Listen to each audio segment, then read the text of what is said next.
मेरा नाम डॉक्टर सुरेंद्र कुमार बोध है और मैं दलित मुस्लिम एकता मंच का राष्ट्रीय अध्यक्ष हूँ। मुजफ्फरनगर में क्या कार्यक्रम आपका रहा? मुजफ्फरनगर में आज हम इसलिए आए हैं क्योंकि हमने दिनांक 27 तारीख में गाजियाबाद में जाकर लोक जनशक्ति पार्टी के जो मौजूदा प्रदेश अध्यक्ष हैं पवन सिंह वर्मा, उनके खिलाफ हमने एक अभियान चलाया, हल्ला बोल कार्यक्रम। पूरे पश्चिमी उत्तर प्रदेश में चलाया जाएगा, पवन वर्मा हटाओ और लोजपा रामविलास को बचाओ। इस कार्यक्रम के अंतर्गत ही वहाँ से हमने शुरुआत की। उसी को लेकर हमने जनसंपर्क अभियान मुजफ्फरनगर में किया और उसी मुजफ्फरनगर में उसी अभियान को सफल बनाने के लिए मुजफ्फरनगर में हम आए हैं। और हमारे जो कार्यकर्ता हैं दलित मुस्लिम एकता मंच के, उनसे हमें मालूम हुआ कि मुजफ्फरनगर में भी जो हमारे इसमें आतंकवाद का जो शिकार हुए पहलगाम में, कश्मीर के अंतर्गत जो आतंकवादियों ने हमला किया, उन्हें मौत के घाट उतारा, उनकी शांति के लिए, उनकी आत्मा की शांति के लिए कैंडल मार्च निकाला जा रहा। कई जिलों में हमारे कार्यकर्ता निकाल रहे हैं। उसी उपलक्ष्य में हम यहाँ पर आए हैं। पवन वर्मा से क्या परेशानी है? क्यों उनके खिलाफ हल्ला बोल कार्यक्रम चलाया? पवन वर्मा से हमें कोई परेशानी नहीं है। परेशानी है पवन वर्मा के प्रदेश अध्यक्ष पद से, क्योंकि मैं स्पष्ट आपको बता देना चाहता हूं कि लोक जनशक्ति पार्टी में मैं पश्चिम उत्तर प्रदेश में महासचिव रहा और महासचिव पद पर रहते हुए हमने देखा कि लोजपा जो पार्टी रामविलास पासवान जी की जो आत्मा है, उस आत्मा को गंदा करने का काम पवन वर्मा जी कर रहे हैं। और वहाँ से हमें नफरत पैदा हुई है, क्योंकि इसका जो पार्टी का एजेंडा है दलितों, पिछड़ों, अल्पसंख्यकों और अन्य समाज के गरीब वर्गों के उत्थान के लिए पार्टी ने प्रत्येक कार्यकर्ता को ये कह रखा कि उनके उत्थान के लिए प्रत्येक कार्यकर्ता संकल्पबद्ध है और उनके अधिकारों को सुरक्षित रखने का काम लोक जनशक्ति पार्टी करेगी। लेकिन पवन वर्मा जी कहते हैं उसका उल्टा लेकर चल रहे हैं। वो पश्चिम उत्तर प्रदेश में कहते हैं कि मुझे 35 साल हो गए, पार्टी मेरी माँ है और 35 साल में लोजपा मेरी माँ है। लेकिन उसे इतना पता नहीं है कि लोक जनशक्ति पार्टी की स्थापना जिस शख्स ने की थी, दलितों के मसीहा रामविलास पासवान जी ने लोक जनशक्ति पार्टी की स्थापना की और उसी आदमी के साथ में इसने गद्दारी की और उसने पार्टी से बाहर का रास्ता निकाल दिया, पार्टी से निकाल दिया था पवन वर्मा को।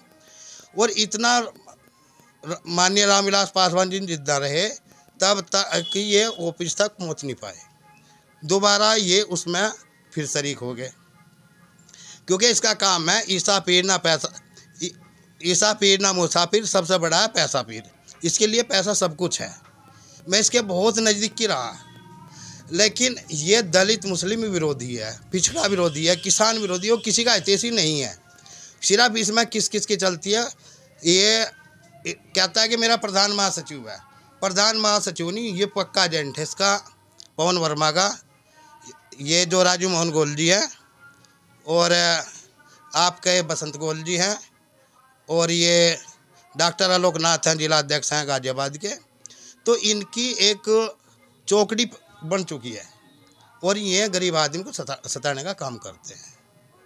इसलिए हम इनके खिलाफ हैं और यहाँ तक कहते हैं कि पार्टी का मैं वफादार हूँ। लेकिन हमें मालूम हुआ कि ये किसी पार्टी का वफादार नहीं है। इसका भाई योगेश वर्मा जो विधायक राजनापुर से, ये योगेश वर्मा एंड पार्टी का वफादार हो सकता है, वरना किसी पार्टी का वफादार नहीं हो सकता। क्योंकि अभी मैंने फोटोग्राफ भी दिखाई और मैं आपको भी दिखा दूंगा। वह फोटोग्राफ लोजपा के ये टोपी ओढ़नी चाहिए सिर पर पवन वर्मा ने, लेकिन पवन वर्मा के सिर पर टोपी मिलेगी हाथी की, बीएसपी की, गले में पटका मिलेगा हाथी का, बीएसपी का, मंच पर बैठा होगा समाजवादी के। तो ये इसकी असलियत है, ये किसी पार्टी का वफादार नहीं है। आप लोक जनशक्ति पार्टी रामविलास में पश्चिम उत्तर प्रदेश के महासचिव। जी। आपके द्वारा माननीय राष्ट्रीय अध्यक्ष चिराग पासवान जी से कोई भेंट वार्ता करके जानकारी दी गई? हम माननीय चिराग पासवान जी को, जो हमारे राष्ट्रीय अध्यक्ष हैं, केंद्रीय मंत्री हैं, कि उनके खाद्य मंत्रालय में 23 अक्टूबर को मुलाकात हुई थी।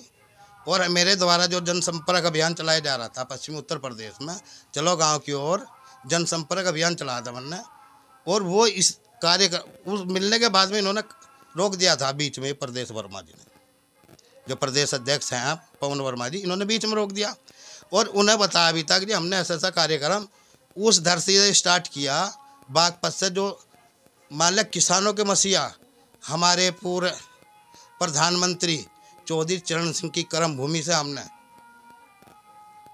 लोक जनशक्ति पार्टी का जनसंपर्क अभियान जो चला है, चलो गांव की ओर, वहाँ झंडा में बुलंद करने का काम किया है। लेकिन उसके बावजूद में भी उसे पैसा नहीं मिला। जब तक हम पैसा देते रहे तेल का भी, वैसे भी, तब तक हम अच्छे लगते रहे और फिर बाहर का रास्ता दिखा देता हर एक को। आपके द्वारा कुछ दिन पहले जानकारी मिली थी कि आपसे किसी काम के लिए रुपया लिया गया। कितना रुपया लिया गया, किस काम के लिए? अब ये तो मैं उसके सामने ही बैठ के बताऊंगा, ये ओपन नहीं कर सकता हूँ। ये तो सबको पता, सबको ये भी पता, राष्ट्रीय बॉडी को भी पता है, लेकिन कोई वहाँ पर सुनने वाला नहीं है। हमने एक अभियान चलाया कि हल्ला बोल कार्यक्रम क्यों चला है। जब हम उसमें हम पदाधिकारी होते पीड़ित हैं तो आम हमारी जनता का क्या हाल होगा, इसे अवगत कराने के लिए राष्ट्रीय अध्यक्ष जी को हमने ये चैलेंज करा कि हम पश्चिमी उत्तर प्रदेश के जितने भी ज़िले हैं, 26 ज़िले हैं, प्रति एक ज़िले में हल्ला बोल कार्यक्रम होगा। पवन वर्मा हटाओ और लोजपा बचाओ का अभियान चलेगा।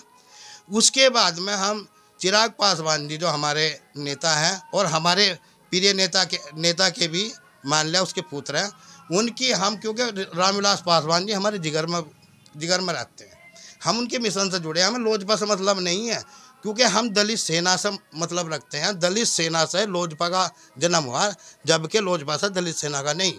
तो हमें कैडर है दलित सेना का। तो हम अवगत कराएंगे चिराग पासवान जी को, ये मूलभूत समस्याएं हमारी है, ऐसे ऐसे हमारा शोषण करता है, ऐसे ऐसे ये मान लिया कोई भी आदमी हमें मिलने नहीं देता, अब तक कोई अपनी बात नहीं रखने का मौका देते। और अगर हमारी बात नहीं मानने गई, हमने लिखित में दे दिया गया है, घोषणा कर दी गई है, अगर चिराग पासवान जी ने हमारी बात नहीं मानने गई तो हम वहाँ पर चिराग पासवान जी के समक्ष, उसकी कोठी के समक्ष, माननीय केंद्रीय मंत्री अपने प्रिय नेता के समक्ष आत्मदाह करने पर मजबूर होंगे, जिसकी पूर्ण जिम्मेदारी प्रदेश अध्यक्ष पवन वर्मा और प्रधान महासचिव राजू मोहन गोयल, बसंत गोयल और ये डॉक्टर आलोक नाथ, जो कि वहाँ का जिला अध्यक्ष है गाजियाबाद का, उसका तो जिला अध्यक्ष है ही, लेकिन ये संगठन का भी अखिल भारतीय हिंदू शक्ति दल का राष्ट्रीय सचिव है। और इसी प्रकार से जो प्रदेश अध्यक्ष हैं लोजपा के, ये भी राष्ट्रीय अध्यक्ष हैं, वो राष्ट्रीय जनशक्ति मंच के, इनके खुद के संगठन भी हैं। आज आप यूपी न्यूज़ चैनल के सम्मुख उपस्थित हुए, चैनल के माध्यम से मंत्री जी से आप क्या मांग करते हो? हम माननीय मंत्री जी से चाहते हैं, हमारे जो रामविलास पासवान जी का जो मिशन है उसे पश्चिमी उत्तर प्रदेश में जिंदा रखने के लिए पवन वर्मा को हटाना बेहद ज़रूरी है। यहाँ पर किसी के भी नेतृत्व में हम कार्य कर लेंगे, हम एक पदाधिकारी बनकर नहीं, क्योंकि हमारी आस्था है रामविलास पासवान जी में। रामविलास पासवान जी के हम पक्के भगत हैं। उनके मिशन को जो धूमिल करेगा, चाहे वो पवन वर्मा हो, चाहे सुरेंद्र मोदी क्यों ना हो, उसे बर्दाश्त नहीं किया जाएगा किसी भी हालत में।